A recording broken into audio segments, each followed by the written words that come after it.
The story begins with our hero holding someone, telling him that he is the last one now. He then smiled confidently and, using his magic, restrained the man by his neck. The man accused him of hiding exceptional skills that a mere fixer could not possess.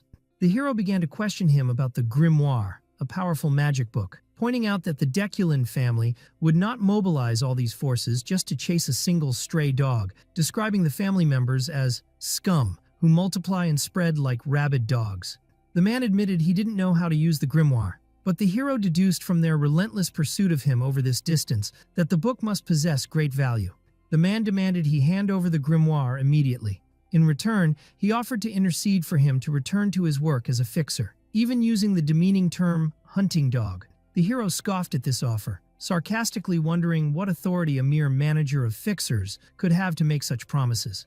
He then lifted him with his magic, asking if he had any last words before he died. Suddenly, a third person appeared on the scene, a man exuding a powerful aura of evil energy, who calmly greeted them.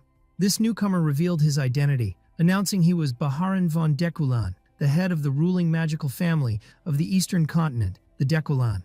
The fixer manager was stunned. This was the first time he had seen the family head face to face, despite having spent decades serving them as a fixer. Baharan was a legendary figure, known as the most powerful sorcerer in the family's history. The hero wondered to himself what kind of man this person might be. Baharan addressed the hero, telling him to hand over the grimoire, promising they would talk afterward. However, the hero met him with a rude and shocking response, telling him that he was pissing him off, and accused him of trying to steal his hard-won spoils. Baharan met this insolence with a sarcastic laugh. At that moment, the hero regretted not devouring the wyvern he had seen earlier when he had the chance, as he now realized that the aura emanating from the family head was overwhelming and stronger than anything he had ever faced before. Baharan explained to the hero that the easiest option was to kill him and retrieve the grimoire by force, but he offered him an alternative. He asked him to hand over the book and return to the service of Deculin, and in return, all his crimes would be forgiven.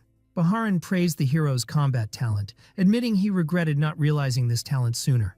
He was impressed that a filthy rat from the slums could master the trivial skills of fixers and bring them to such an advanced level. He then tried to tempt him with a vision of a bright future, wondering how high a sharp blade like him could soar if carried by the wings of Deculin, and what greatness he could add to the family name. He concluded his offer by inviting him to stand by his side and make history together. The hero agreed to Baharan's offer, but he set one condition. With a cunning smile, the hero demanded that Baharan give him his seat as the head of the family, and only then could they negotiate. He then turned to Baharan, reminding him that he had been watching his battles, and mockingly asked how many people had died because of the magic move he was still applying to the exhausted fixer manager.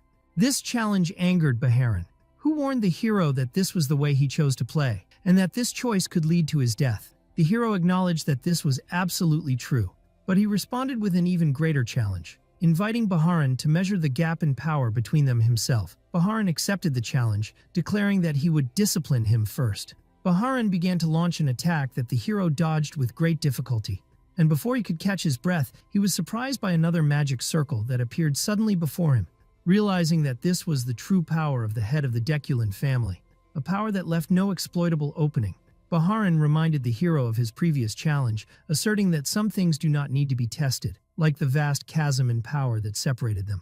He then began to launch another attack. That caused a massive explosion. From amidst the smoke, Baharan asked the hero if he had changed his mind about negotiating, telling him he would let him live, but just barely. The hero responded by asking if Baharan would accept him if he bowed his head now and returned to the shadow of Deculin.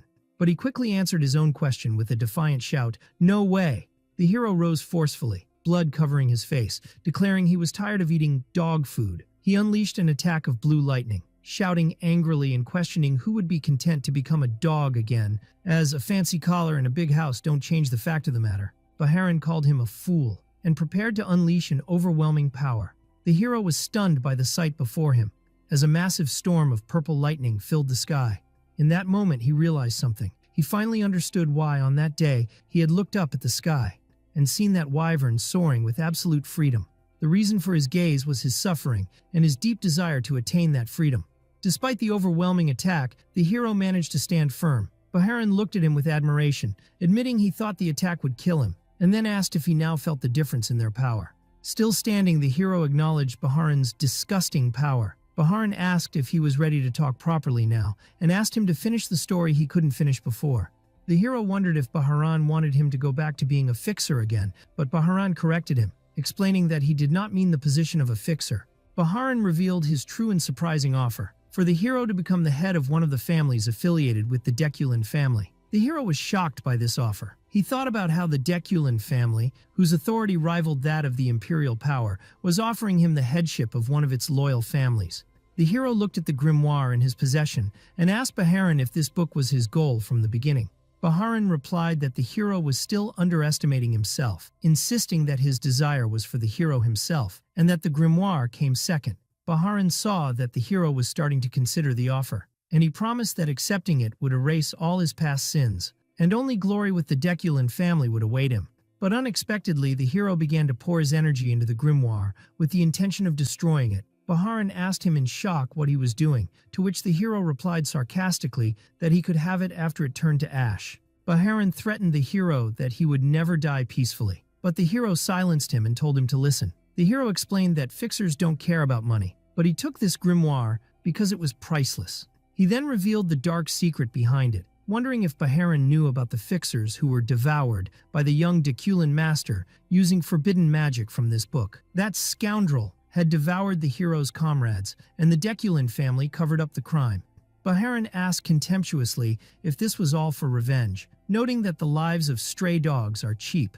The hero replied that his motive was not just revenge, he wanted to fulfill his comrades' dreams, and that required money. He also wanted to ensure he wouldn't go back to living in a doghouse after retirement. After hearing everything, Baharan declared that he had heard the hero's last words. He unleashed his final attack, the azure flame of Deculan, an eternal fire that never goes out, and told the hero to regret his choice in the depths of this hell. As the flames consumed him, the hero rejected the idea of regret, shouting that death was better than being Deculan's dog again, and he felt a freedom he hadn't felt in a long time. His last thoughts were that he regretted nothing, and that if he were to be reborn, he would seize his freedom and achieve his true revenge. He was then surprised by what happened. Everything froze as if time had stopped. The grimoire appeared and glowed brightly. Then something strange happened. The hero found himself in another place, wondering how he had survived after being on the verge of burning to death. He felt that something was not right, and the place looked familiar, as if he had returned to the past. Then he remembered he was in the black and white zone, the place where he had struggled to survive daily before becoming a fixer. He realized the incredible truth. He had gone back in time. He wondered what in the world was going on. As he found himself in his younger body, he was sure he had returned to the past, but he noticed that a certain mark was still on his body. Although he didn't understand how, he deduced that the grimoire had done something to cause this return. He remembered that the head of the Deculan family coming himself to take the book proved how important it was. The hero decided that this return to the past was a good thing in any case. He made sure it wasn't a dream. The events seemed too real, and the foul smell of sewage in the place confirmed to him that he was alive. He felt optimistic that this was an opportunity to achieve great success regardless of what he would do. But he wondered what achieving great success meant. He remembered that he once had a dream his comrades also shared, and it was the same reason that pushed him to decide to retire. He began to recall a conversation he had with one of his comrades named Astor. In that memory, Astor told him that they were just homeless people in the black and white zone, lacking clothes, food, and education, and asked him which of these was the worst for him. The hero answered that the lack of food was the worst, but Astor corrected him. After a look of annoyance at the stupidity of the answer appeared on his face, he explained that not receiving an education was the most painful thing. If they had been properly trained and educated, they would not have fallen into the hands of the nobles who enslaved them. Astor revealed his dream after retirement, which was to build a library, a place where anyone, regardless of their wealth, status, or gender, could read books freely. As for the hero, his dream was to go even further. He wanted to build a towering spire, for no particular reason other than that he loved high things. He planned to fill this tower with every book he could find. Most importantly, he would place the secret manual of the Deculan family at the entrance of the first floor, so that everyone could get it, whether they were vagrants from the black and white zone, sons of nobles, or even the butchers in the market. Just imagining seeing those techniques, which the Deculan family considered more precious than their lives, being available to everyone made him feel ecstatic. He admitted that the problem was how to obtain those techniques, but he decided to leave that for his future self to worry about. His ultimate goal was to spread the secrets of Deculan as widely as possible, which would lead to their complete collapse. Suddenly his dreams were interrupted by a powerful kick to his face. An angry young man appeared and yelled at him for not staying where he was told, then began to kick him repeatedly. At first the hero was shocked by this sudden attack, but he quickly gathered his experience as a fixer who had fought countless battles. He managed to block one of the kicks, which surprised the attacker. The hero calmly told him that he had hit him 7 times. Then, with a sharp gaze, he declared that it was time to pay him back tenfold. The hero prepared for a counterattack, while fear appeared on the attacker's face, and the loud sound of breaking bones was heard. The hero was surprised to find that it was his own hand that was broken, wondering how that happened. The other boy began to scold him angrily for daring to hit someone older than him, calling him crazy. Although the hero managed to land a blow, the young man threw him to the ground and continued to beat him. While the hero's body ached, it was his heart that ached more. The hero took the opportunity and tripped the attacker, who lost his balance and fell into a sewage canal. The hero saw this as a chance to escape. The attacker got up, coughing, and asked the hero where he thought he was going. But the hero replied that he was not running away. In fact, what he was doing was a tactical retreat. He decided to remember his attacker's face and to keep the 57 blows he received in his heart, reminding himself that he was an experienced fixer who didn't know how to give up. After moving away, he realized his situation was bad. His wrist was sprained from just throwing one punch, which made him feel sorry for the weakness of his current body. He sat down, defeated, and decided that he had to forget about the tower for now, and that the priority was to fix and strengthen this weak body. Suddenly, a small white-haired child appeared before him and asked if he was hungry. The hero asked if he knew him, and the child replied that he didn't. The hero analyzed the child's clothes. Although they were worn out, they were originally expensive, so he concluded that he was most likely the son of a noble who had lost in a power struggle and fled here. He saw him as a ticking time bomb to be avoided. The child introduced himself, saying his name was Damien and his mother's name was Bianca. The hero felt he was learning things he shouldn't know, so he asked Damien if he was a bit slow on the uptake. Damien then innocently told him that his mother was dead, and the hero felt sorry for him. He replied that he didn't have a father either, so he was the winner, then tried to shoo him away. The hero decided it was best to get away from this ticking time bomb before it became more troublesome. But when he tried to leave, Damien told him he would come with him. The hero refused and thought about hitting him to make him go away. Damien noticed the hero's injured wrist and asked if it hurt, then offered to help. He placed his hand over the hero's hand, and a powerful healing light appeared, which astonished the hero.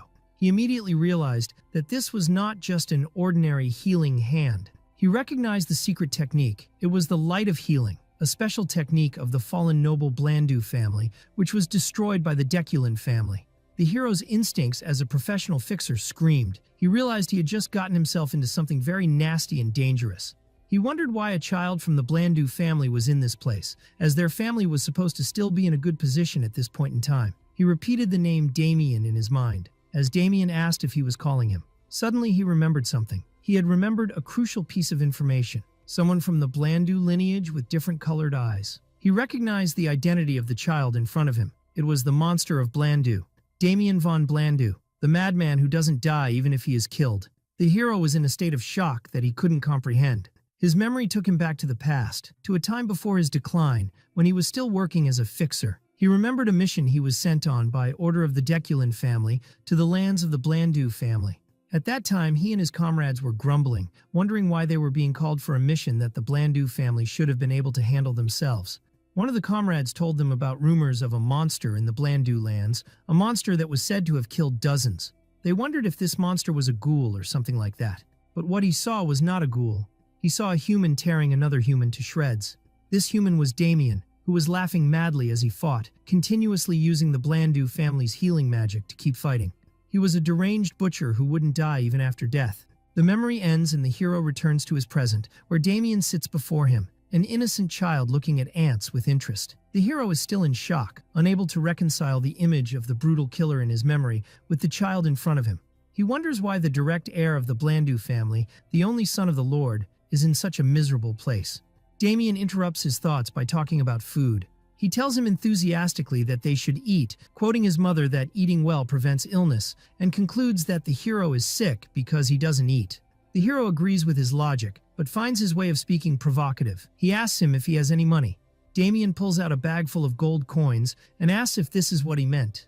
After a short silence, the hero smiles and gives a nod of approval, suddenly declaring that they are now friends. He puts his arm around the stunned Damien, telling him that if he says they are friends, then they are, and friends share what they have. He then excitedly pulls him along to find food to fill their stomachs. Damien asks his new friend what he has to share, to which the hero replies that he has a friend, referring to Damien himself. After they had a good meal and a bath, the hero feels refreshed. He sees Damien wandering around the place, which seems to be a house above the restaurant. Damien explains that it's the first time he's seen a place like this because he always slept outside. Damien suddenly mentions that he doesn't have a father. The hero jokes that he has a father, and they get into a childish argument that ends with the hero wondering why they are trying to compete in this matter. Then he asks him about his mother. Damien looks around and innocently replies that she is not here. The hero decides to assess the situation better.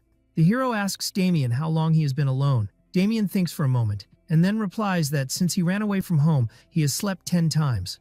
The hero begins to analyze this new piece of information, wondering if Damien is a runaway and being chased, and whether sleeping 10 times means that 10 days have passed. Damien explains that he can sleep twice a day, including naps, so the total number of times he has slept is 10. The hero deduces that Damien has been on the run for about 3 or 4 days. But he becomes even more confused when Damien adds that he hasn't taken a nap since he ran away, confirming to himself that he is completely insane from the roots. The hero begins to plan for the future. He sees an opportunity in having Damien with him in the black and white zone, where he can act as his guardian and build a relationship with the Blandu family. This relationship could be useful in the future when he confronts the Deculin family again, plus the homes of nobles contain many of the books he needs to achieve his dream. But before thinking about long-term plans, he decides he has an urgent matter to deal with first, which is the 57-layered grudge he feels towards the young man who hit him earlier. He tells Damien that he is going to lie down now and warns him not to disturb him, or there will be big trouble. Damien asks if he is going to do breathing exercises, and the hero confirms it, asking him to do the same when he's done, which Damien enthusiastically agrees to. The hero begins his meditation, remembering his past life where he relied on standard magical formulas given to fixers, which had clear limits. To overcome this, he had infiltrated many noble houses and stolen their techniques, nearly getting killed more than once. He learned various secret arts like knightly body strengthening, spirit arts, summoning, and alchemy, but he remembers that all these techniques were not enough against the catastrophic power he faced from the head of the Deculin family right before his death. Therefore, this time he decides to learn the foundational art of the Deculin family itself, the art of the celestial source. It is the origin of all Deculin techniques and capable of harmonizing with all types of mana, and luckily, he had memorized it for research purposes in his past life. When he begins to activate the breathing technique, he feels an intense heat like lava flowing through his body. He discovers the presence of impurities in his mana circuits, which surprises him. To get rid of them, he resorts to a mysterious and secret power known as the mana shower, a technique used only by elite mages from noble families to purify their direct lineage. After the process is finished, he wakes up and wonders how much time has passed. More importantly, he finds that his mana circuits are now clean and his mana has been purified, perhaps to a higher level of purity than even in his past life. Despite this significant improvement, he realizes that defeating Deculin still seems like an impossible task, even if he were born 100 times. However, his chances have improved, and as a man who never gives up, even against near impossible odds. The next day, Damien wakes up from his sleep to find that his hair has turned brown, which surprises him. The hero had secretly changed Damien's platinum blonde hair color and his clothes so that the Blandu family wouldn't recognize him. After the final step of the disguise was complete, Damien asks his friend what they will do now. The hero announces that they are going to crack some heads.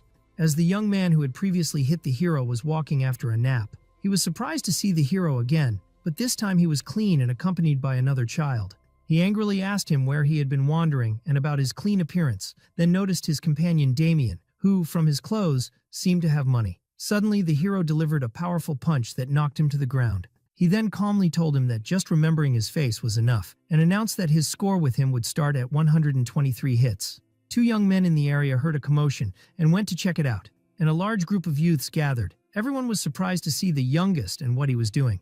The hero smiled slyly. All the faces were familiar to him, and he decided to see how far he could go this time. A violent brawl began, and he beat them down one by one. As the hero displayed superior combat skills, striking his opponents with fists enveloped in magical energy. Damien watched in awe, impressed by his new friend's speed and power. The hero taught Damien that in such situations, he should describe what he sees as super cool. which Damien repeated enthusiastically with sparkling eyes.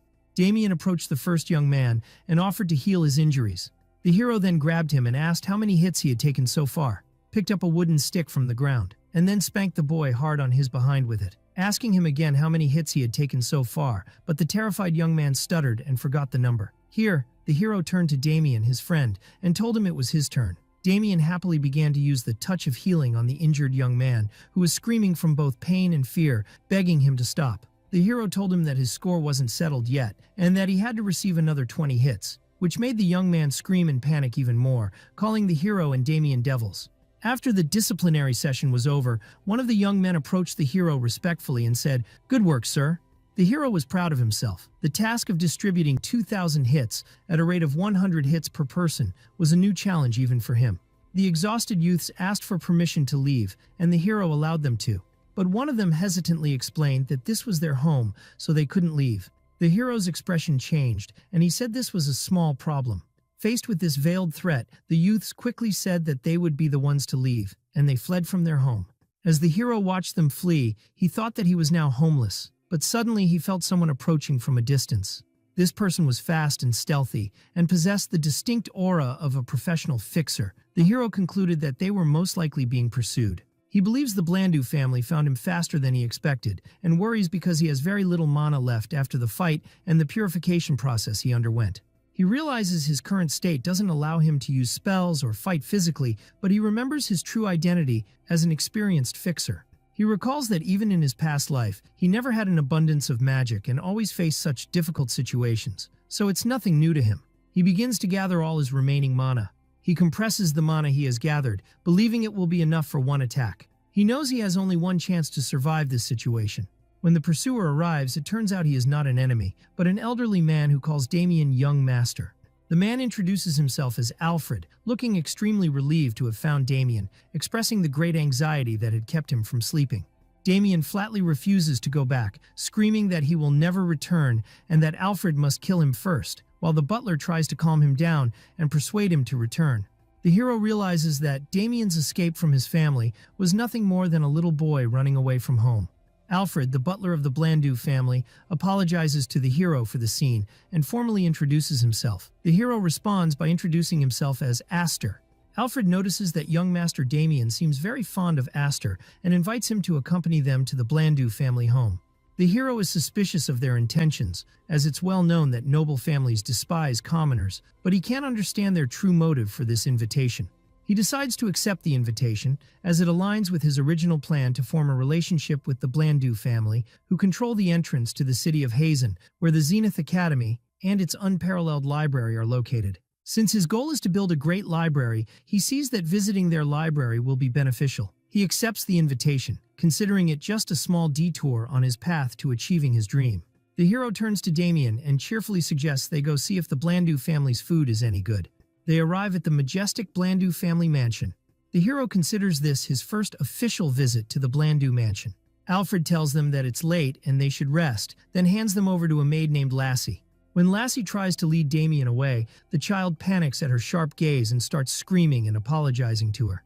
Elsewhere in the mansion, the sound of a door opening is heard. Someone, apparently the master of the mansion, asks Alfred where Damien is. The butler replies that he was found in the 7th black and white zone and is on his way back. It turns out to be a lady, and she unleashes an angry magical attack that causes an explosion. She asks frantically if Damien is all right and threatens dire consequences if any harm has come to him. Alfred calmly asks her to calm down and listen to his report. After she listens to the report, the lady feels great relief. Alfred comments to himself that this is lucky for the lady, and lucky for anyone who might have harmed the young master. He remembers that this lady was once known by the title Blood Witch. He thinks that given her fierce nature, especially when it comes to her son, it's fortunate the situation ended this way. The lady thanks him for his hard work. Alfred tells her he was just doing his duty, but adds that there is something unusual about the matter, which piques her curiosity. Alfred talks about the new friend Damien has made, who is named Aster.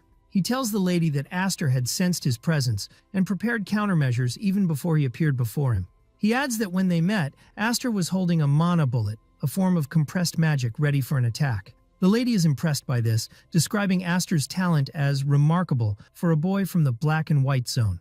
Based on this talent, Alfred asks the lady to grant him a favor. In a later scene, Alfred stands before the hero and makes him a surprising offer to become his successor.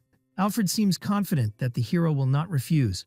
He explains to him that such an opportunity for a rat from the black and white zone means obtaining wealth and honor. But the hero responds impolitely that he is not interested. This shocks Alfred, who asks if he heard him correctly. Damien interrupts the scene by asking the meaning of the word his friend muttered. The hero politely declines the offer, expressing his deep gratitude for being considered as the butler's successor, but he prefers things to stay as they are now. Alfred interprets this refusal as arrogance, believing that the hero, being a talented orphan who mastered magic on his own, sees himself as a great person. He then begins to lecture the hero, saying that he understands him because he too was born into an ordinary family and was arrogant in his youth before realizing the world was vast. Annoyance shows on the hero's face as he thinks about how trivial this talk is. But Alfred continues his lecture, explaining that the hero might think he can do anything and conquer the world, but things don't work that way. The hero tries to suppress his anger, while Alfred compares him to goblins of the valleys, creatures that grow up in a protected environment and are unaware of the real dangers of the world. The hero responds in his mind that if he were a goblin, he would probably be a wyvern by now, indicating that he is far from naive or weak. Alfred becomes more intense, declaring that since the hero knows nothing, he will personally teach him how vast and terrifying the world is. Alfred opens the doors to a large hall, where many young trainee butlers are lined up to greet him. Alfred asks the hero for his opinion, pointing out that these young men are talents of the Blandu family, all around his age, and that he can surely feel their skills. The hero watches them quietly and admits to himself that the talents of Blandu are indeed impressive. He notes that it's hard to believe they are just teenagers with this level of refinement, as their aura fills the entire place. But he looks into their eyes and thinks sarcastically, there were goblins here, meaning they are nothing compared to what he has faced.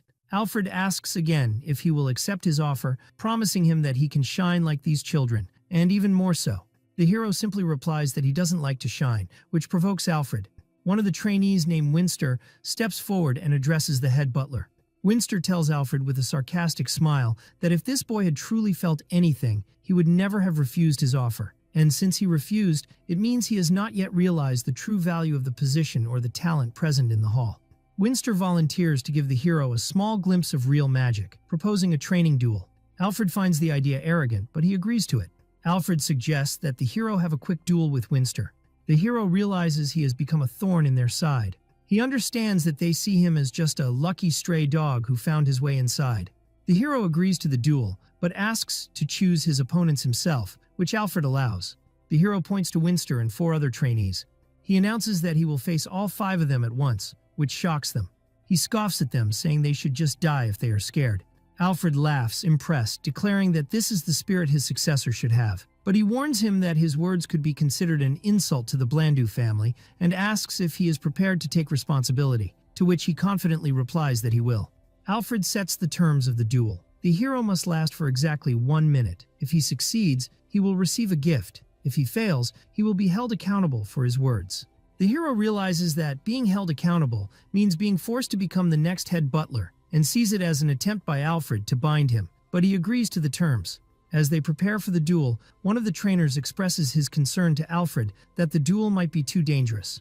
Alfred replies that this danger is what makes it worthwhile, as he believes that breaking the boy's stubbornness is the only way for him to grow. The trainer of the 5 trainees is worried. He fears that injuring the young master's guest could lead to the end of his career. Meanwhile, Damien was watching the scene with the maid, Lassie. The trainer approaches him and begs him to stop the head butler, warning him that his friend is in grave danger. But Damien shows great excitement, which terrifies the trainer even more. Lassie intervenes and tells Damien that if he interferes, his mother will scold him, so Damien suppresses his anger. Alfred orders the hesitant trainer to begin the duel. The trainer thinks to himself that he did his best to object but must obey orders. Lassie tells Damien she will be back soon and asks him not to interfere. Damien smiles and tells her he understood. The trainer explains the rules of the duel, describing it as a turn-based spar. He scoffs to himself, considering it an annihilation battle and not just a spar. The trainer confirms that the duel is indeed an annihilation, where it continues until one side surrenders, while he retains the right to stop the match.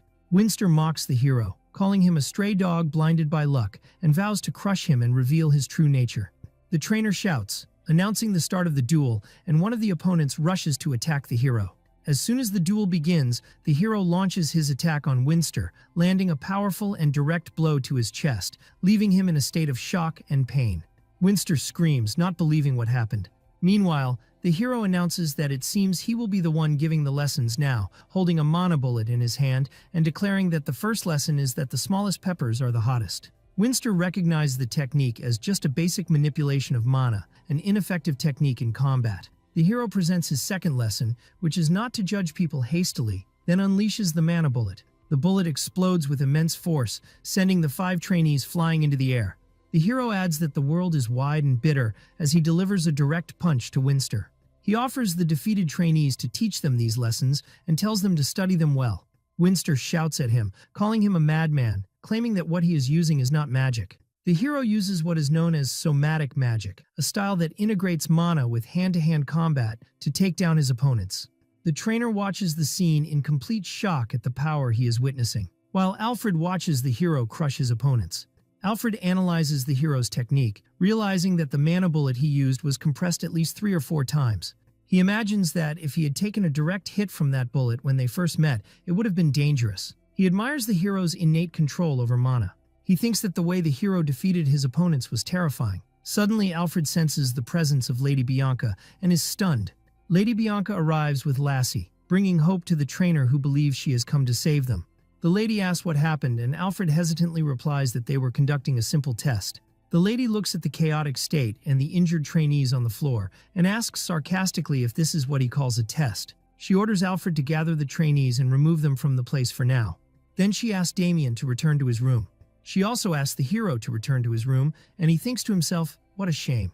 The lady summons the trainer, Renbet, and fires him with a single word. She turns to Alfred, telling him that she understands his intentions, but he went too far this time. Alfred apologizes, admits he lost his temper, and is ready to accept any punishment. The lady changes the subject and asks for the details of what exactly happened in the duel, wondering if Damien had helped him. Alfred denies it, explaining that the hero was simply incredibly good at hitting. Alfred apologizes for his distraction and clarifies that the mana bullet he mentioned earlier was used again by the hero in this duel. But this time, he had compressed it an additional 3 or 4 times. The lady deduces that this means the hero's control over mana is excellent and admits she was very shocked, even though she didn't show it. She wonders in amazement if he had defeated 5 trainees with just 1 mana bullet, and Alfred confirms that he defeated them alone, noting that even highly trained mages find it difficult to manipulate raw mana instead of using spells. Lady Bianca asks Alfred about the offer he made to the boy, and he tells her that he flatly refused it. This refusal piques the lady's interest, and she decides she needs to reevaluate Aster, ordering him to be brought to her.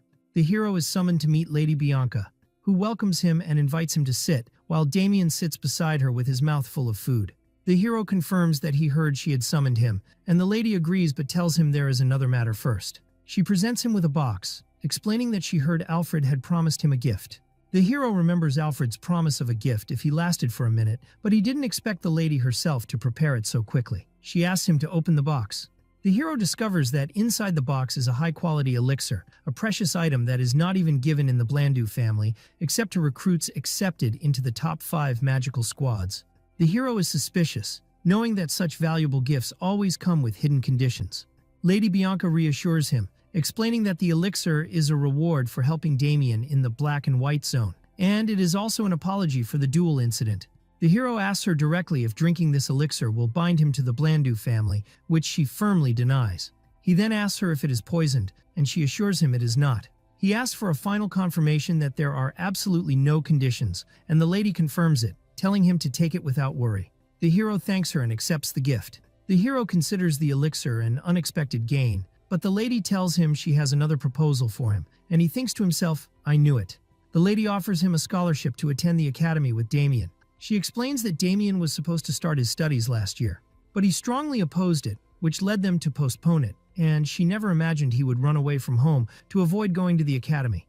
The lady explains that she is asking for his help because Damien admires him, which Damien happily confirms, saying he would be happy to go if his friend was with him. The hero realizes that Lady Bianca is in a bind. Forcing Damien to go might push him to run away again, but she has no other way to change his mind. The hero sees this offer as a good opportunity. Attending the academy is great, and school connections are very valuable in a world that relies on family and regional ties. Although the offer is very good, he feels he is being drawn into the affairs of the Blandu family. He tells her he will think about it for now, and she agrees and asks him to inform her of his decision. Before he leaves, she asks him why he refused Alfred's offer to become his successor.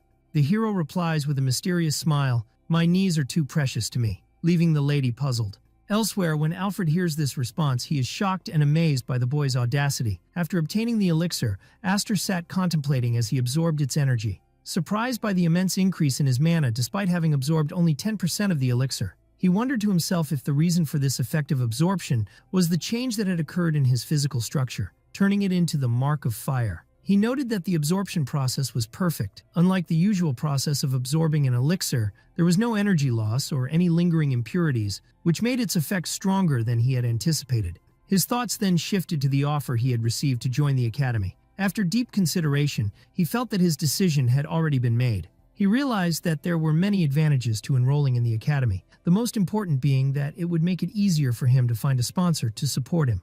However, despite these positives, he had a strong feeling that he was walking straight into a trap set for him. He decided to go for a walk to clear his thoughts. As he was about to leave, he was stopped by a young man with platinum hair who was waiting for him, and asked him directly if he was the person named Aster. Aster observed the young man's features and deduced from his platinum hair, which only Damien had in the direct family line, that the young man must be a relative from a side branch. Aster felt annoyed by the amount of trouble in this house and flatly denied having any connection to that name, which surprised the young man.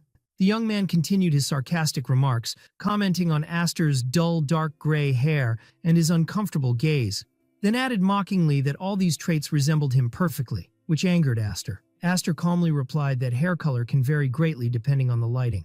He then put on a feigned innocent expression and asked the young man how these eyes could possibly be uncomfortable in any way. The young man was taken aback by his reaction, backed down, admitting that Aster's eyes did indeed look kind, and apologized for the misunderstanding before turning to leave. At that moment, Alfred, the head butler, rushed towards Aster and grabbed him, begging him to forgive the misunderstanding and telling him that he couldn't sleep all night because he hadn't been able to speak with him and clarify the matter. Alfred was thinking to himself resentfully that he shouldn't have to kneel like this just because he was the head butler, and that the whole thing was just a misunderstanding. The platinum-haired young man turned around again, having realized the truth, and shouted that he was right all along, and that the look in Aster's eyes, resembling that of a dead goblin, was not common. Aster calmly confirmed his identity. The young man became enraged, pointing his finger at him and accusing him of lying and acting with such insolence. The young man muttered a threat to kill him, but a sharp, silent glare from Alfred was enough to silence him.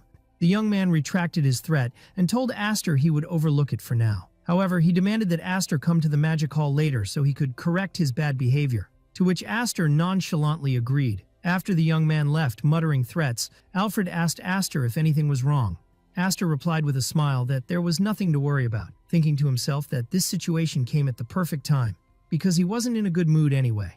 Then Aster turned to Alfred and called him by his official title, Head Butler, and asked if he could see the Lady of the Palace now. Lady Bianca welcomed Aster into her office, noting that he had requested a meeting very early in the morning and wondered if he had already finished considering her offer. With a confident smile, Aster confirmed his decision and informed her that he would be enrolling in the academy.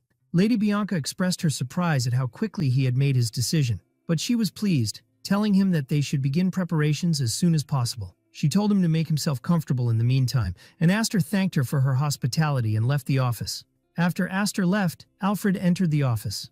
Lady Bianca asked about the boy, and she happily informed the head butler that Aster had fortunately accepted the offer. Alfred couldn't hide his excitement, exclaiming that this was to be expected from a boy with such passion, and that flame burning in his eyes. Alfred enthusiastically continued to explain his plan to Lady Bianca, stating that the first semester would be fine since the family would cover his expenses, but he wondered how Aster would manage in the next semester. Alfred assumed it would be difficult for a vagrant from the gray zone to afford such high tuition fees, and predicted that Aster would become very anxious because he wished to continue his studies. At that crucial moment, a helping hand would appear, which would be none other than Alfred's personal sponsorship. Lady Bianca interrupted him, calmly telling him that he was making too much noise. Alfred immediately apologized for his outburst and excused himself to go to the kitchen as it was nearing mealtime. After he left, Lady Bianca pondered the matter. She understood Alfred's overwhelming happiness. After his offer to Aster had been repeatedly rejected, he had finally found an opportunity. However, she saw this academy proposal as a naive plan. She realized that the reason for Alfred's great confidence in his plan's success was that he himself had been lured by the former head butler using a similar method, and she felt sorry for him, calling him a poor soul in her thoughts. Meanwhile, Aster was walking, on his way to the magic hall, the place where that boy from the side branch, as he called him in his mind, was. Upon his arrival, he was met by a person wearing a hooded robe and carrying a candle, who asked him why he had come. Aster hesitated for a moment, realizing he didn't know the name of the young man he had come to meet. But the hooded figure seemed to have been expecting him, welcomed him, and asked him to follow. The hooded man led him to a door and told him he could enter from here. Before leaving, he gave him a cryptic warning, advising him to watch his head after opening the door. Aster opened the door and immediately understood the meaning of the warning, as he found himself facing a flurry of flying papers. After the paper kicked up dust in his face, Aster found himself facing a platinum-haired young man who shook his hand and greeted him. The young man introduced himself as Henji von Blanco and asked Aster if he had come to see his younger brother. Aster realized with astonishment that the rude boy he had confronted earlier had called his older brother for help. At that moment, Aster's memory flashed back to his time as a fixer when he had infiltrated numerous magic academies, and he came away with an important observation about the characteristics of research mages, whom he called the pen pushers. The first trait that distinguished them was their thinning hair. They pulled it so much from overthinking that it stopped growing. Aster had divided this phenomenon into stages. In the first stage, they would try to deny their baldness by wearing their robes with the hood up. In the second stage, they would accept reality and reveal their thinning hair. In the third stage, they would shave their heads completely. And in the fourth and final stage, they would reach a point of desperation and start searching for magic that could achieve the impossible. Hair regrowth, something no one had yet succeeded in. But Henji was different. He began by offering a formal apology for his younger brother's behavior, explaining that he had gone too far and that he never imagined he would act so rudely to a guest of the young head of the family. As Henji spoke, Aster noticed that his hair was thick and that he was still young, making him an exception to the rule he had formed in his mind. While serving Aster tea, Aster asked him if he worked at a magic academy, and Henji revealed that he held the position of vice principal at one of them. This impressed Aster, who thought that a prestigious family like the Blancos wouldn't appoint someone to such a position based on lineage alone, meaning Henji must possess exceptional skills. Henji commented that Aster was a unique individual, different from the usual vagrants in the black and white zone. Aster laughed in agreement, but he felt uneasy inside. He thought that the task would have been much easier if Henji had met him with hostility, but instead he was smiling kindly. Aster felt a negative human chemistry between them, meaning they were two types of people who could never get along. Afterward, Henji congratulated Aster on his invitation to enroll in Xenian Academy. Aster thanked him, while Henji continued, describing it as a great opportunity and mentioning that he himself was a graduate of the 145th class. Aster wondered to himself if Henji was suddenly trying to build a school fellowship with him. Henji immediately apologized, saying he got a little excited when he heard the news of his enrollment and said something unnecessary, then suggested they get to the main point. Aster wondered what this main point was. Henji told him there was one thing he wanted to confirm first, and then asked him a direct and shocking question. Would he be willing to risk his life for a friend? Henji explained that the entire fate of the Blanco family was at stake. He then offered him a glowing book, promising that if he was willing to risk his life, he would give him this book. Aster was utterly shocked. He recognized the book immediately. It was the core secret of the Blanco family, the Tome of Healing Light. Meanwhile, in the palace garden filled with yellow flowers, Lady Bianca was tending to the flowers. Breathing a sigh of relief, she felt relieved that the problem of Damien's enrollment in the academy, which had been a major headache for her, had been resolved without any trouble, lifting a great burden from her shoulders. Her thoughts turned to Aster, whom she considered a very good friend to Damien. She acknowledged that his talent was very good, and as for his personality, she recalled Alfred's description of him as someone who could be rude or bold at times, but she saw that as normal for someone his age. What she liked most about him was his steady attitude, and his complete lack of flattery, even after learning about Damien's background and status. She concluded that his standing was different, and for that reason, he deserved to stay close to them. But for that very reason, she believed he would never belong anywhere, just like a free bird that cannot be caged. She thought that there were many ways to keep people close, and that she would have to consider these methods over time, for she was determined not to give up such a good talent for Damien's sake. Back in the magic hall, Aster was still in shock from Henji's offer to give him the family's secret tome. He wondered about the real motive behind this offer. He watched Henji's eyes and found them clear and transparent, so much so that he couldn't read what was on his mind. Aster thought that feelings, whether good or evil, usually show faintly in a person's eyes, but Henji was like a professional assassin, showing no emotion at all. He concluded from this that Henji was wearing a mask so elaborate that he might no longer know his true self. Henji warned him that he was not saying this lightly and asked him not to answer hastily just for the temptation of the reward before him. Aster replied that he would give him his answer. Inside, Aster felt the unease he had been feeling fade away after understanding Henji's nature. It was easy now. He realized they were both from the same muddy waters, so there was no need to feel uncomfortable. Aster told Henji that if he had something to ask, he would listen, explaining that if he thought he could do it, he would, and if he couldn't, he wouldn't. Henji became angry at his words and asked if he would listen even if his life was in danger just by hearing it, threatening that he might kill him if he listened and then refused. Aster looked at him defiantly and told him to go ahead and kill him, asking sarcastically if a man could die twice. But he quickly remembered to himself in embarrassment that he, personally, could die a second time. After a moment of silence, Henji released his energy to intimidate Aster. Henji tried to unleash his powerful aura to force Aster into submission, but Aster stood his ground, unfazed by Henji's threat. Henji smiled, admitting that he couldn't overcome Aster, and declared that he had passed the test. Then Henji told him that he would now speak to him comfortably, revealing the truth. He needed someone he could trust, but that person could not be a member of the Blanco family. Henji began to explain his situation, admitting that he initially had low expectations, believing that all vagrants from the black and white zone were alike, and that Damien, being young, might not have sharp judgment when it comes to people. However, what piqued his interest was that Damien's guardian, Lady Bianca, known for her exceptional love for him, kept a vagrant like Aster by his side, which led him to believe there must be something special about him. Then, by sheer coincidence, the fight between his younger brother and Aster occurred, providing him with a perfect and logical excuse to summon him for an interview. Aster asked if it was necessary for the vice principal of a magic academy to use his brother as an excuse to summon someone. Henji confirmed that Aster's suspicions were correct, explaining that the situation was difficult and prevented him from taking the first step himself. He quickly denied that it was a power struggle within the family, insisting that the Blanco family was very cohesive. Then he revealed the real reason. He was under surveillance by the Deculin family. When Aster asked him why, Henji decided to be completely honest, especially since Aster had previously shown indifference to death, but he reassured him that he had no intention of killing him. Henji revealed the shocking truth. He was currently researching the Deculin family's celestial source technique, and it seemed they had discovered his activities. He added that he had managed to obtain this technique, a secret known only to the Deculin lineage, through an unexpected route. Aster questioned Henji about how a man who was supposed to have died long ago was still alive, adding that if the Blanco family were investigating, their clear objective would be to find a way to counter him.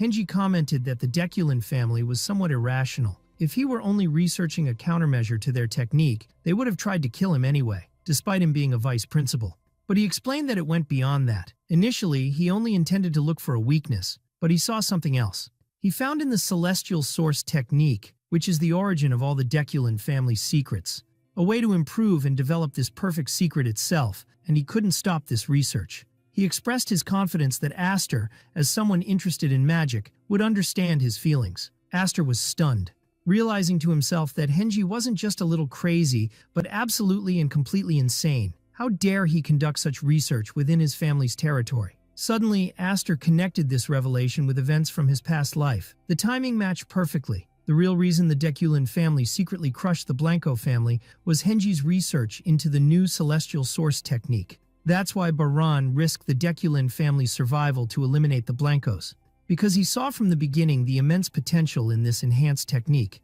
and this was the secret to his overwhelming power in their final battle.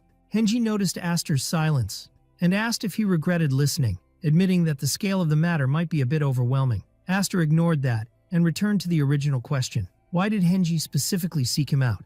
Henji explained that he had not yet informed his family of his research. He felt that the Deculin family had planted a spy somewhere among them, but he couldn't identify who it was. Aster deduced that if the path through which Henji obtained the technique was traced, it was likely that the Deculins had deliberately leaked a patch solution or an incomplete version of the countermeasure. Henji confirmed this with a laugh, adding that the moment he realized they were tracking him, he himself released a part of that incomplete formula to deceive them, because he didn't want to die either. Aster wondered why he didn't simply join the Deculin family's side, as they would most likely welcome him. Henji replied vaguely that he had his personal reasons for not doing so. Henji explained to Aster that since he wasn't tied to his family, he needed him to do something behind their backs. He revealed that this research was in fact a collaborative effort, but his own part had reached a dead end. He asked him to take his thesis to Professor Baron at Xenian Academy, and promised that he would ensure he was well compensated. In return, he would grant him the Spell of Healing Light. Astor saw this offer as an invaluable opportunity, and decided to accept it. But he wanted to raise the stakes, so he proposed to take the Spell of Healing Light now as collateral, and when the new Celestial Source technique was completed later, he would take that as well. He justified this by saying it would make them true partners in the same boat, an all-or-nothing deal. Henji described him as truly audacious, but noted that his logic was simple. He wouldn't accept the job if the terms didn't suit him. After a moment of thought, Henji agreed to Astor's request. He said the name of the technique didn't matter, and since Astor hadn't learned the original technique, the new version wouldn't be useful to him right now anyway, but he promised to give it to him upon completion. However, Henji also set a condition of his own. He told Astor that until this thesis was fully completed, he might need his help again, and expressed his hope that Astor would support him then. Since they were in the same boat, it wasn't a big request. Astor agreed immediately, confirming that he would help as long as it concerned the thesis. As he was taking the papers, he jokingly added that he couldn't read. After Henji froze for a moment, Astor admitted he was kidding, prompting Henji to mutter in annoyance that Astor was rude and boring. Afterward, Astor asked about Professor Baron and whether he could be trusted. Henji laughed and told him that he and Baron had always competed for first and second place since their academy days, even when they became assistant professors. He added with a sigh that this rivalry ended as soon as he returned to the Blanco family. But he was always one step ahead of him. Astor thought to himself what a miserable world it was, for there was another madman like Henji at the academy. Later, in Astor's room, Damien was wondering why Astor was packing all these things into his subspace pouch, reminding him that he was told not to get caught. Astor noticed a letter sealed with red wax on top of a pile of books. He opened it to find it addressed to him. To my dear Astor. Astor scoffed at the word dear. The letter was from Henji, telling him that these were the magical texts he must learn for his future, and that he had written the learning order at the bottom for him to follow diligently and acquire the intellect befitting his status. And he had signed it, from your friend, Henji von Blanco. Astor looked at the piles of books and the detailed letter, admitting it was a truly wonderful gift. He realized that Henji was a true genius for his ability to organize a graded learning path from basic to advanced magic, but at the same time, he was also a madman. He smiled, commenting, "Not bad," then sat down and began to write something. He had started a book sponsors list for his future tower, and the first name on it was Henji von Blanco. He counted the books he had received, which numbered around 132, excluding the healing spell and the new technique's thesis. He thought that making the Spell of Healing Light available to the public in his tower was another matter, one he would discuss with Damien later. Astor remembered the image of Damien happily hugging a cat and calling him my friend, and Astor smiled to himself, considering it a privilege of friendship. His thoughts then returned to the 132 books Henji had given him. He realized they were not just scattered books, but a complete category of knowledge. With this collection, anyone wishing to learn magic could build a solid foundation for themselves. His perspective had changed. Previously, he had only thought about hoarding books in his tower. But now he realized that these books would become the true identity of the tower, a place that bestows knowledge upon all who seek it. Elsewhere, Henji was thinking about his meeting with Astor, considering it an unexpected gain. His initial plan was to hand over the thesis if Astor was useful, and to get rid of him if he wasn't. But now he found Astor to be an interesting person. Henji remembered Astor's bold response to his death threat, and how it wasn't just bravado. His eyes truly showed that he was indifferent to death. This made him different from the other pigs, as he called them in his mind, and he actually found it amusing. Henji felt that Astor was hiding a lot, which made things more exciting for him. He had finally found someone who stood in the same place and looked in the same direction, and what's more, who desired his results, a new feeling he had never experienced before. He wondered for a moment if Astor truly couldn't read, but he quickly dismissed the idea as impossible. When it was time to leave for the academy, the maid informed Astor that he would have to fill out some simple forms upon arrival, adding that both young Master Damien and Astor were exempt from the entrance exams. She informed them that they would now be official students of the academy. The lady commented that the new uniform suited Astor. He thanked her, and then they set off. Astor thought that prestigious families always receive special admission, and that this deal wasn't bad for him either. At the carriage, Damien and Lady Bianca were waiting for them. Damien called out to Astor excitedly, and urged him to hurry. Before he left, Lady Bianca spoke to Astor, asking him to take care of himself and expressing her hope that he would achieve what he wanted because this was a great opportunity. Astor thanked her and smiled. As the carriage made its way, Astor repeated Lady Bianca's words in his mind. What I want. He resolved to himself that he would of course get it. He thought of Xenian, the greatest academy on the eastern continent, where countless sponsors awaited him, and he intended to acquire them all. With a confident smile, he looked forward to his new destination, thinking, just you wait, colleagues, here I come. During his journey in the carriage, Astor immersed himself in reading the books Henji had given him, and he truly realized that Henji was a remarkable magical researcher. He thought that the basic principles of magic are simple, but their interpretations can vary endlessly. He took water as an example. For some, it is the water of life, and for others it is a catastrophic flood. It was just a matter of perspective. He realized that every great family had developed its unique path in magic, based on its own viewpoint of the same principle. After finishing all the magical texts in his pouch, Astor came to an important realization. He discovered that the curriculum prepared by Henji was directly linked to the celestial principles of the Deculan family. His thoughts were interrupted by Damien's enthusiastic voice calling him my friend and telling him to look, announcing that they had finally arrived. Astor looked out the window to see the imposing building of Xenian Academy before him. The accompanying lady told them that the carriage journey ended here. She explained that, following the teachings of the wise first headmaster, all students on their enrollment day must enter the academy on foot, regardless of their status. She wished them luck at the ceremony and hoped they would gain great wisdom. Then she parted from them. As soon as they started walking, Damien grabbed Astor's arm, urging him to hurry. He told him worriedly that Lancy, the accompanying lady, said that if they were late for the entrance ceremony, they might not find any seats left. Astor found this strange and considered it nonsense, as an entrance ceremony is not a village theater based on a first-come, first-served basis.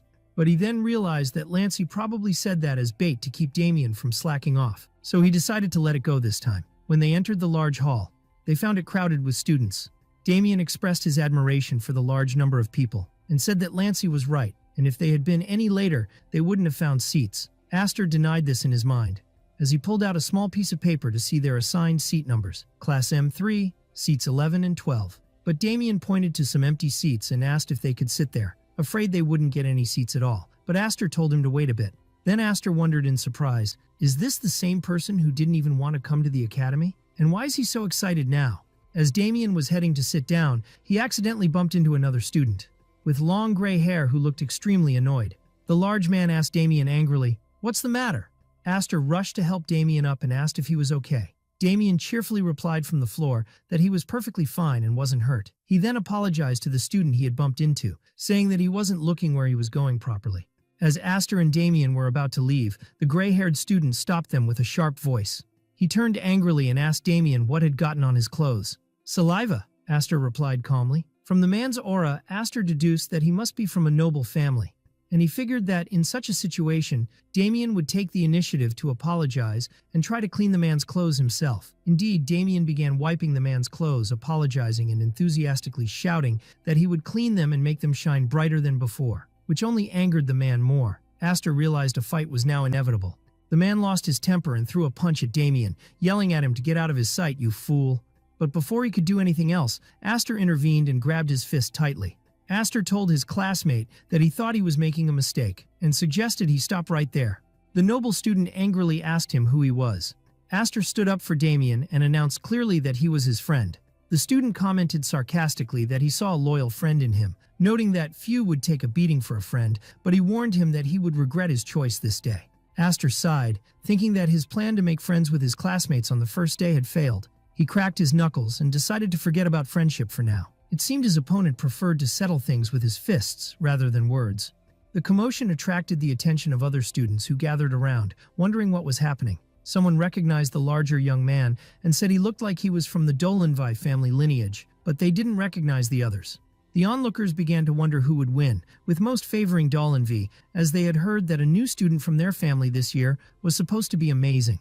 At that moment, a student who appeared to have authority pushed through the crowd, scolding them for standing by and watching as a fight was about to start. Someone hesitantly asked if they should stop them, but the student with authority flatly refused. Instead, he ordered the others to make way for them, and asked the gray-haired boy, being a mage, to set up a barrier around the area.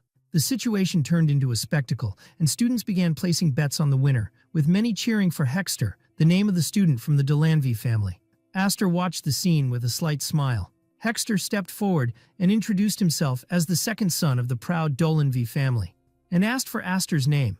Astor replied that, unlike him, he did not come from any great lineage, and that he should just consider him a passerby. Hexter smiled sarcastically, saying that not being from a noble family didn't matter, but that this small arena must be a handicap for a mage. Then, out of generosity as he claimed, he allowed Astor to make the first move. Astor found the whole situation utterly ridiculous.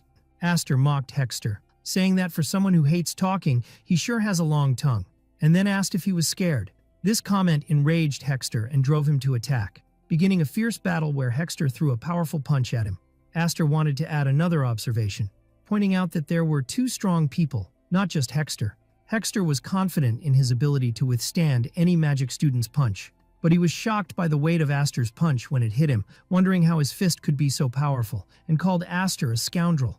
While Hexter was trying to process Astor's unexpected strength, he was surprised by a healing spell being cast on him. It turned out that Damien was the one who cast the healing spell, but he couldn't understand why Damien was healing his friend's opponent. Astor muttered that noble families were truly on another level. He took advantage of Hexter's distraction and landed another punch, scolding him for letting his focus wander.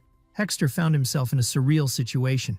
One person was hitting him hard, and the other was healing him at the same time, while Damien was laughing hysterically as he cast his spells. Hexter felt his heart pound violently, called them madmen in his mind, and wished he would just lose consciousness to end this nightmare. He wondered to himself, "Am I scared?" The crowd started yelling at Hexter, asking what he was doing and telling him not to back down. They cheered for him, reminding him that he was the pride of the Dolanvi family, the star of the Eastern continent, and the hope of all martial artists. They demanded he end it quickly and not prolong the fight.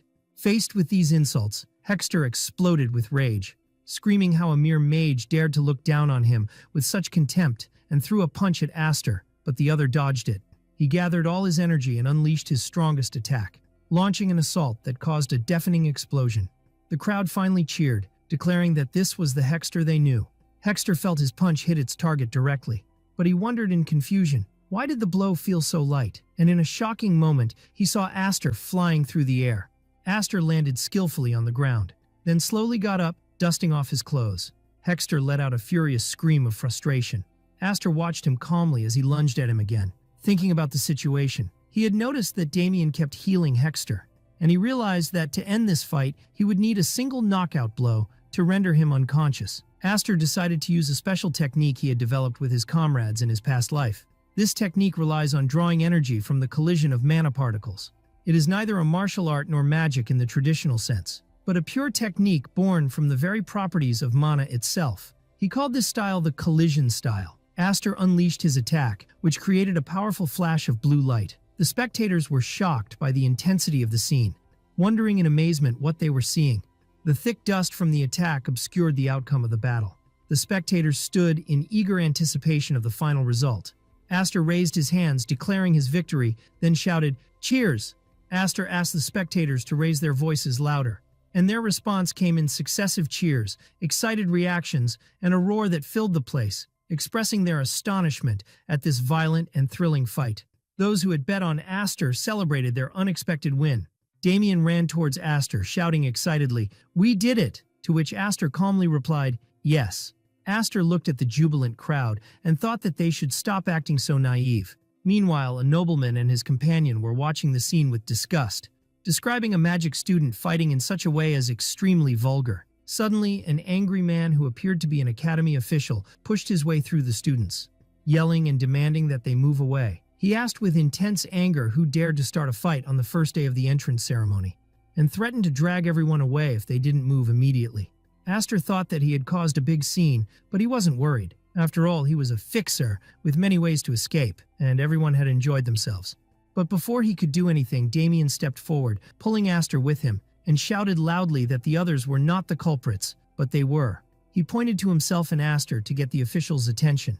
The angry official turned towards them, while Hexter lay unconscious on the ground in the background, and Damien confirmed again, "Yes, sir, it was us." After the grand spectacle and the chaos they had caused, Astor and Damien were immediately summoned by a grim-faced academy official. Inside his stern office, the official asked them in a serious tone if they would admit to their actions honestly and without any attempt at evasion. Due to their forthright confession and their refusal to deny the incident, coupled with the fact that the other student had not suffered any serious harm that would warrant harsh measures, the official reluctantly decided to overlook the matter this time. However, before letting them go, he gave them a sharp, scrutinizing look, followed by a clear warning that he would be keeping them under his close watch for the duration of their time at the academy. After leaving the tense office, Aster felt a great sense of relief, breathing a sigh of relief, as the official entrance ceremony had not yet begun, meaning they hadn't missed anything important. As they entered the grand hall, crowded with new students, their presence caught the attention of the attendees, who began to whisper among themselves with curious glances. Some wondered how a boy with Aster's frail build could defeat a seasoned martial artist, and how mages even fought in such a direct manner. Damien was thrilled by this sudden fame they had gained, and waved enthusiastically to everyone, considering them celebrities on their very first day. But Aster, who preferred quiet, calmly asked him to stop waving and drawing attention. Aster spotted their vacant seats and pointed to them silently. Damien was overjoyed when he realized their friends had saved them seats, believing that friends were the true treasure in this life, which Aster reluctantly agreed to with a faint smile. The entrance ceremony began with a lengthy and detailed speech from the Academy's headmaster. The speech was so long and tedious that Aster remarked to himself on the headmaster's incredible stamina to speak for so long without stopping or feeling bored. Damien couldn't withstand the barrage of words and gradually began to doze off, drooling on Aster's shoulder. Annoyed, Aster gently adjusted Damien's clothes, woke him up, and then wiped the drool from his mouth so no one would notice. Suddenly and unexpectedly, an assistant interrupted the headmaster's speech to inform him of an urgent and important matter that required his immediate presence elsewhere. The headmaster wondered to himself what could possibly be more important than the annual entrance ceremony, but after listening to the assistant's whisper in his ear, he apologized to the students and announced that an urgent and serious matter required his immediate attention. The headmaster hastily concluded his speech and left the stage with quick, worried steps. After the headmaster's abrupt departure, a woman with fiery orange hair stepped onto the stage, capturing the attention of all attendees with her strong, majestic presence. Everyone turned their attention to the woman, their faces showing signs of awe and reverence at her imposing figure that terrified and silenced them in their places. She introduced herself in a firm, clear voice as Jira and explained that she would be managing the remainder of the entrance ceremony due to an unforeseen emergency that prevented the headmaster from finishing his speech. She announced the start of the new student oath and invited the representative of the magic department, the young Dahlia de Denain, to come to the stage. The mention of the name Denain sparked a wave of whispers among the students, who were surprised that a member of such a powerful and influential family had taken the entrance exam like any ordinary student. One student wondered curiously if her skills were weak, but another, more informed student replied that she was the third daughter of the head of the family, and it was inconceivable that the prestigious Denain family would allow her to take the exam if she were indeed weak. Aster recognized Dahlia immediately. He began to think about her family's prestigious status. If the Deculin family was the undisputed first in the arts of magic on the eastern continent, then the Denain family was a close second in power and influence. Dahlia was considered the hope and future of her family. Aster remembered that she was exceptionally strong and had helped him a great deal in the past after he retired from his work as a fixer. But he mused that their relationship was never that of a savior and a victim, but more like partners in crime, sharing secrets and goals. Aster smiled, expressing his sincere joy at seeing her here as an ambitious new student. After that, Jira invited the representative of the martial arts department, a young man named Pola, to come forward. Aster noticed that no family name was mentioned for him, which clearly meant he was not from a noble or prominent family. He thought that this, in addition to his earlier defeat of Hexter, must be causing resentment and anger among the arrogant noble family. After the new student oath was finished, it was officially declared complete. Then Jira announced that she would now introduce the professors for the 172nd class and asked them to come up on stage one by one. Meanwhile, Aster felt that Dahlia was staring directly at him with an enigmatic gaze and wondered if he was imagining it because of their shared memories. But he quickly dismissed the thought as unimportant for the time being. As the professors were ascending the stage, Dahlia suddenly stumbled and fell in an awkward way that drew some stifled laughter. The professors came forward and introduced themselves one by one, each possessing a special prestige and status. Aster recognized one of the professors. It was Professor Baron, whom Hengi had told him about before, and he wondered why he was appearing so late in the ceremony. Baron stepped forward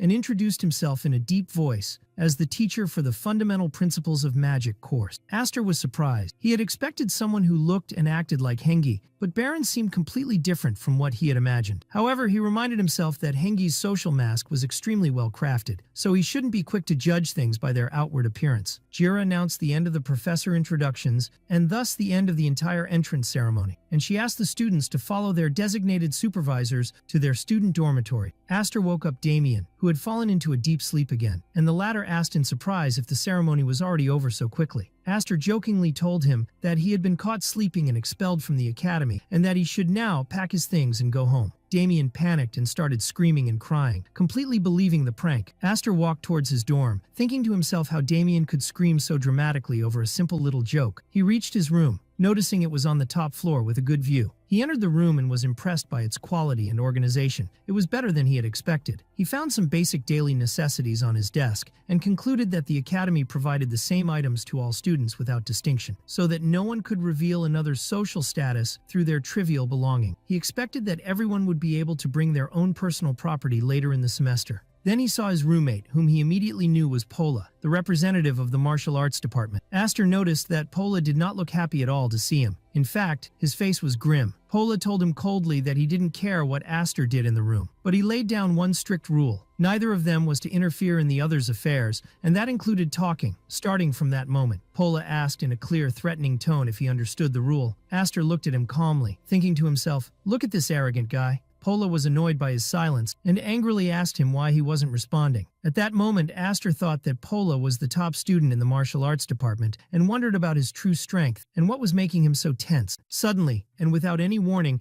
Aster lunged at Pola in a swift, surprising move. Pola drew his sword in a fury, shouting at Aster and demanding to know what he thought he was doing with this sudden attack. Aster secretly watched his movement and was impressed. He noted the masterful way he held and drew his sword without hitting anything around him in the cramped room, admitting to himself that his combat level was not bad at all. Their tense confrontation was interrupted by the voice of Damien, who appeared at the door and ordered Aster to come out of the room immediately because he had come to visit. Aster grabbed Pola, who was about to leave while muttering angrily, and the latter told him that he was leaving and would not stay in this room. Aster calmly replied that he didn't mind that at all, but in return, he asked him not to complain later even if he decided to sing loudly until midnight, and asked if they had an agreement on this condition. Outside, Damien was waiting impatiently for Aster, calling out enthusiastically, "My friend." When they met, Damien curiously asked about the identity of Aster's angry-looking roommate, to which Aster simply replied that he didn't know. Damien was surprised how his friend didn't know his roommate's name, so Aster explained that he wouldn't have recognized him anyway, as he had been unconscious for most of the ceremony. Damien excitedly suggested that they explore the academy grounds together. Lancey had told him that there were many tourist attractions and beautiful sights, and she had made him promise to take Aster on an exploratory tour on the first day. Aster thought that Xenon Academy was indeed huge and concluded that Lancey wanted Damien and himself to learn the layout of the place well so they wouldn't get lost in the future. Aster agreed to the idea, considering it might not be a bad and could be useful. But he suddenly felt a slight tingle, a strange sensation his trained senses began to pick up, one he knew well from his past life. It was the presence of fixers, those stealthy assassins also known as running demons. Aster decided to use this tour to see how many of them were around, and urged Damien to hurry up and wander around the place with feigned enthusiasm. Damien was mesmerized by the stunning views around him, shouting with childish admiration, especially when he saw a large, beautiful lake, commenting that there was nothing like it in his desert homeland. Aster felt exhausted as if he were babysitting a small child, and realized this was Lancey's plan to push him into this tiring situation, but he vowed to himself that he would always repay this debt to her. Aster jokingly replied to Damien that he should ask them to build a private lake for him, and when Damien was surprised by this suggestion, he simply explained that he just had to dig a big hole and fill it with water. Damien got excited about the idea and decided he would have them build him one bigger and wider than this one. Aster asked him what they should name the new lake, and Damien suggested the name Blood, Sweat, and Tears, which Aster found deeply amusing for its strangeness. When Damien saw a magnificent and exquisitely carved statue, Aster repeated the same joke about asking to have it built and named. When he saw a beautiful dragon as well, Lancy, somewhere far away, suddenly felt a shiver run down her spine without knowing the clear reason for it. Aster decided that the tour time was over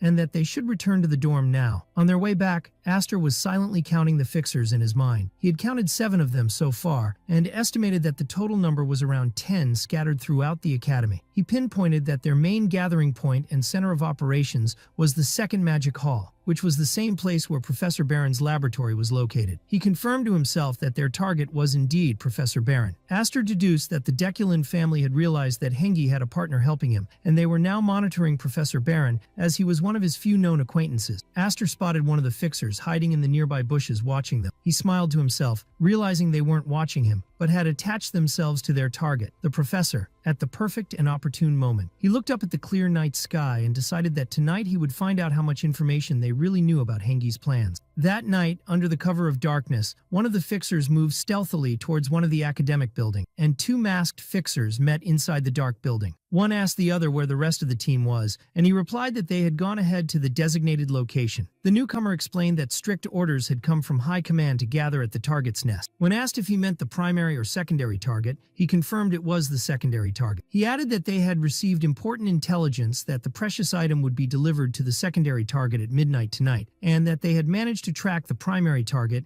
Hengi. The first fixer deduced that Hengi had finally made a move from his hiding place, and that their specific target among the secondary targets was Professor Baron. The other fixer panicked, asking about the single digits, the elite of the fixers, and how they were expected to breach the defenses of the monstrously powerful professors on their own. He insisted that to accomplish a mission of this danger, they needed at least number 1, or 2 or 3 of the elite. But his colleague told him that number 1 would not be coming, nor would the other elite. This news infuriated the second fixer, but his colleague revealed an unexpected surprise. Joining them on this mission would be Kalahin, the legendary fire demon. The fixer was shocked upon hearing the name. He knew that Kalahin was the vice captain of the Crimson Jewel Mage Corps of the Deculin family. He realized that Kalahin was a dangerous man who would burn everything in his path to complete the mission without hesitation, which meant that the command expected them to be prepared to die and sacrifice themselves. His colleague tried to calm him down, pointing out that it might not come to an open fight, as exposing a well-known and important mage like Kalahin on such a mission would be a great risk for the Deculin family. They agreed to move immediately, realizing that their slim chances of survival would improve the faster they gathered with the rest of the team.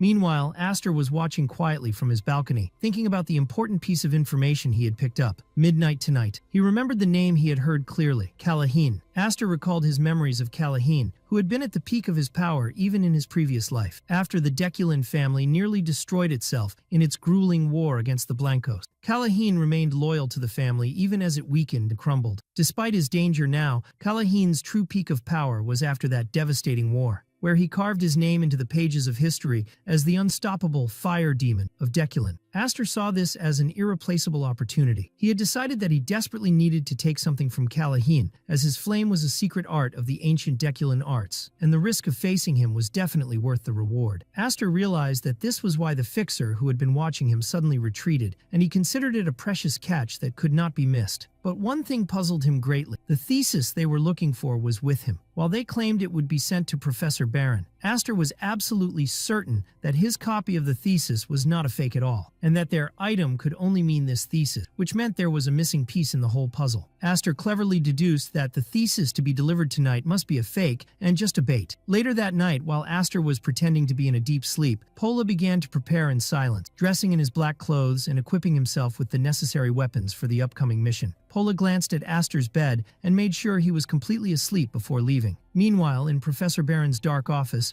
Baron was engrossed in writing at his desk. He suddenly sensed intruders and was filled with anger at the scum of Deculin. He had tolerated them when they were watching him from a distance, but he could not accept the idea that they would dare to invade his territory with such insolence and audacity. Baron became aware of the intruder's presence as a masked figure slowly opened his office door to find him right in front of him. He recognized the person by his energy as a hired mercenary, but the intruder was surprised when the professor recognized him and revealed his identity. It was Pola himself. Baron calmly confronted Pola, advising him that if he wanted to hide next time, he should first learn to control his energy, as this was the most basic principle of stealth and infiltration. That is, if there would even be a next time. Baron realized that Hengi was behind all this, and that he had tried to smuggle the thesis behind Deculin's back, but had fallen into the trap like a fool. But he quickly corrected himself. That cunning rascal Hengi would not fall into a trap so easily, and he wondered about his true goal in this complex play. Suddenly, a massive explosion completely destroyed the office wall, and a man with long red hair entered, greeting Professor Baron with a theatrical smile. He introduced himself as Kalahin, but dismissed the idea that a professor confined to his laboratory would have ever heard his name. Pola was shocked by this new and sudden visitor. Kalahin completely ignored Baron and pointed at Pola, saying that the sword he carried suggested he was a cheap mercenary. But Baron cut him off coldly, telling him that he had indeed never heard his name before. Baron ordered Kalahin to stop this nonsense and speak seriously. Baron added coldly that his foul stench alone was enough to make his nose rot, which surprised Kalahin, who was not used to such treatment. Kalahin burst out laughing, commenting that this was the first time anyone had treated him this way,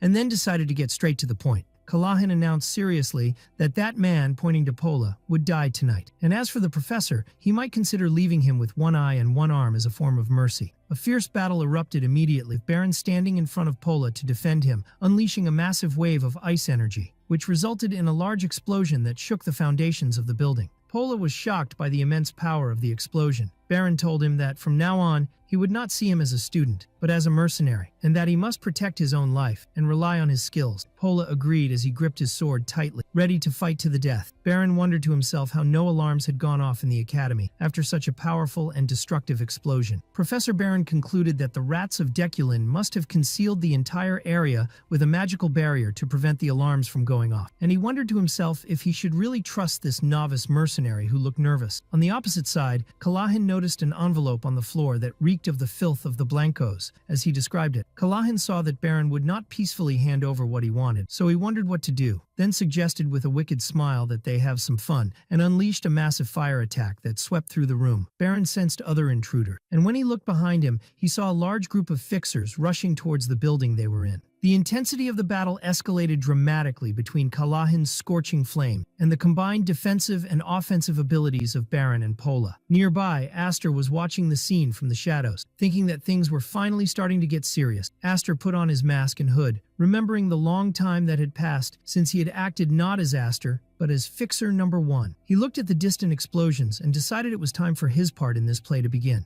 Aster raised his head to the sky and offered a sarcastic prayer to the moon to make him a righteous fixer for just this one day, then corrected himself, admitting that he had never been righteous on any day of his life. He then dashed at top speed towards the ongoing battle. In the midst of the battle, Kalahin mocked Pola, admitting that he was holding up impressively well for an unknown mercenary. Pola was panting from extreme exhaustion and felt resentful that he had survived the attacks thanks to a protection amulet his captain had given him, considering it a mere stroke of luck. At that moment, Baron told him to move back. Baron himself stepped forward to face Kalahin head-on, then turned to Pola and told him that he wasn't bad at all, and that perhaps he could trust him a little more than he had thought. Baron noticed the glowing sword in Pola's hand and asked if he was using enhancement magic to strengthen his attacks, then asked if he thought he could block more of Kalahin's fire attacks. Pola replied with determination and resolve that he would block them as much as necessary. It was no longer a matter of ability, but a matter of life and death, for if he failed, his fate was certain death. Kalahin smiled as he watched them, commenting that a team consisting of a mage and a guard was indeed a strong team and posed a good challenge. He then launched a powerful and direct fire attack towards Pola, but the latter successfully and bravely blocked the attack. The fierce fight continued, with Pola acting as both guard and attacker simultaneously, while Baron blocked the magical attacks from the other fixers. Baron realized that, at this rate, he would only continue to retreat and defend without making any progress. Therefore, he decided that in this situation, he had to be more daring and take a risk. Baron explained that when the mana in nature is limited and two beings issue conflicting commands, they enter a fierce battle to control it. He then challenged Kalahin directly, asking how much power he could take from him in a direct confrontation.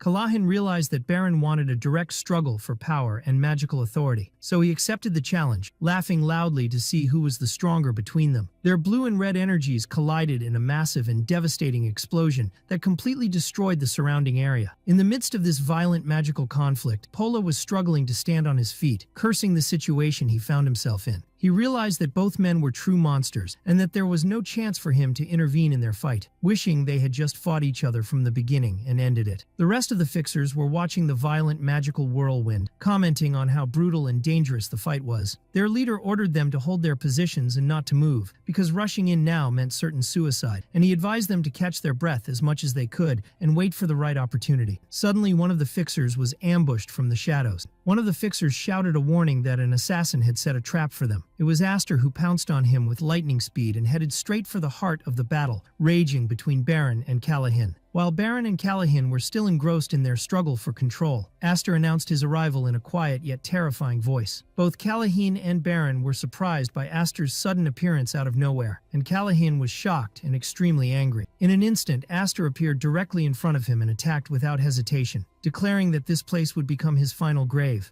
The attack pierced Callahan's defenses, and the latter felt that he would die if he did not act as quickly as possible. Callahan used a powerful fire spell to create distance between himself and Aster, then was thrown far away, coughing up a large amount of blood. But Aster emerged from the explosion without any visible damage and rushed towards Callahan again. Callahan realized in terror that his mana was beginning to reverse and rebel against him. The rest of the fixers seized the opportunity and moved quickly, in a desperate attempt to stop Aster from reaching Callahan. The injured Callahan quickly took out a potion to curb the backlash of his energy, wondering where someone with such monstrous strength as Aster had come from. Meanwhile, he was watching Aster's fighting style, and despite the situation, he was deeply impressed. He noted that his movements were perfect and flawless, and that his spells were precise and instantaneous. Callahan was surprised at himself, wondering if he was truly impressed by this mysterious man who had appeared so suddenly. Callahan unleashed his latent anger and began to form huge, glowing red magic circles. He shouted that he didn't know who this unknown intruder was, but he vowed to kill him and make him regret his interference. He launched a massive fire attack from his magic circles, hitting the fixers, who unfortunately found themselves in the path of the devastating blast. Aster was at the heart of this fiery attack, facing it steadily while wearing his feature-hiding mask. As the explosion swept through the entire area,